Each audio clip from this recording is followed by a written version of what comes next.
రష్మిక విజయ్ల 3 రోజుల పెళ్లి ఖర్చులు తెలిస్తే దిమ్మ తిరిగిపోతుందనే చెప్పాలి. వీరిద్దరూ పెళ్లిలో వేసుకున్న బంగారం ఎన్ని తులాలు, విందులో ఏం ఫుడ్ పెట్టారంటూ ప్రతిదీ ఫ్యాన్స్ సెర్చ్ చేస్తూనే ఉన్నారు. ఇక రష్మిక విజయ్లు తెలుగు వారైనా సరే వేరే ప్రాంతాల నుంచి వచ్చిన వారు కనుక ఒకే రోజు 2 సార్లు పెళ్లి చేసుకున్నారు. ఉదయం తెలుగు వారి పెళ్లి అయితే సాయంత్రం కన్నడ సాంప్రదాయంలో జరుపుకున్నారు. అయితే వీరిద్దరు 3 రోజుల పెళ్లి ఖర్చులు ఎంత అయి ఉంటుంది, ఇద్దరు వేసుకున్న గోల్డ్ ఎన్ని తులాల బంగారం అంటూ ఫ్యాన్స్ అయితే ఆరా తీస్తూ ఉన్నారు. ఇక ఈ పెళ్లి కోసం రష్మిక విజయ్లు ఎంత ఖర్చు పెట్టారు, హోటల్ వసతి ఏర్పాట్ల నుంచి భోజనాలు, పెళ్లి బట్టలు, నగలు, రవాణా సదుపాయాలు ఇవన్నీ ప్రతిదీ ఎంత అయింది అంటూ ఈ విషయాలే హాట్ టాపిక్ గా మారాయి. విజయ రష్మికల నగలు, వస్త్రధారణ అచ్చంగా రాజుల కాలం నాటి నగలను పోలి ఉన్నాయి. పట్టుపంచుతో పాటు ఎరుపు రంగు అంగవస్త్రంతో విజయ్ అయితే చాలా అట్రాక్టివ్ గా ఉన్నారు. విజయ్ తన చేతికున్న కడియాలు, కాల కంకణాలు, కంఠాభరణాలు రాజుల కాలం నాటి నగల్ని ధరించారనే చెప్పాలి.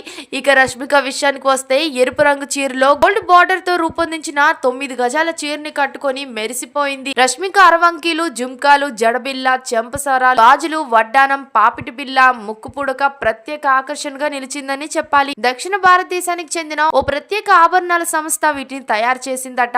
వీటి తయారీకి ఏకంగా 10 నెలల సమయం పట్టిందని వార్తలు వినిపిస్తున్నాయి. ఈ కష్టమంతా విజయ రష్మిక పెళ్లిలో స్పష్టంగా కనిపిస్తుందని చెప్పాలి.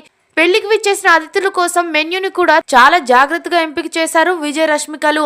ఆంధ్ర, తెలంగాణ ఫేమస్ వంటకాలైన నాటుకోడి పులుసు, గారెలు, హైదరాబాదీ దమ్ బిర్యానీ, పచ్చి పులుసు, కీమా సమోసాలు, అలాగే రష్మిక సొంతూరు నుంచి కొడవ రుచులైన రైస్ బాల్స్, పాండి కర్రీ, జాపనీస్ వంటకాలు కూడా ప్రత్యేకంగా వడ్డించారు. ఈ హోటల్ రూమ్ కి ఒక రాత్రికి అయ్యే ఖర్చు 20,000 రూపాయల నుంచి 50,000 రూపాయల వరకు ఉంటుంది.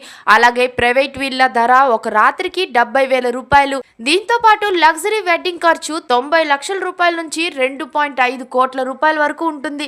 ఇందులో వసతి, భోజన వసతులు, డెకరేషన్ ఖర్చులు అన్ని కలిపి ఇలా మొత్తంగా ఉదయపూర్ లో డెస్టినేషన్ వెడ్డింగ్ కోసం విజయ్ దేవరకొండ, రష్మిక మందనలు అక్షరాల 4 నుంచి 6 కోట్ల రూపాయల వరకు ఆ రేంజ్ లో ఖర్చు చేసినట్లు ఇండస్ట్రీ వర్గాలు అయితే చెప్తున్నాయి. ఇక మార్చ్ 4న హైదరాబాద్ లోని రిసెప్షన్ ఏర్పాట్లు చేశారని తెలుస్తోంది. ఇక మరిన్ని అప్డేట్స్ కోసం మా ఛానల్ ని సబ్స్క్రైబ్ చేయండి, పక్కనే ఉన్న బెల్ ఐకాన్ ని కూడా క్లిక్ చేసేయండి.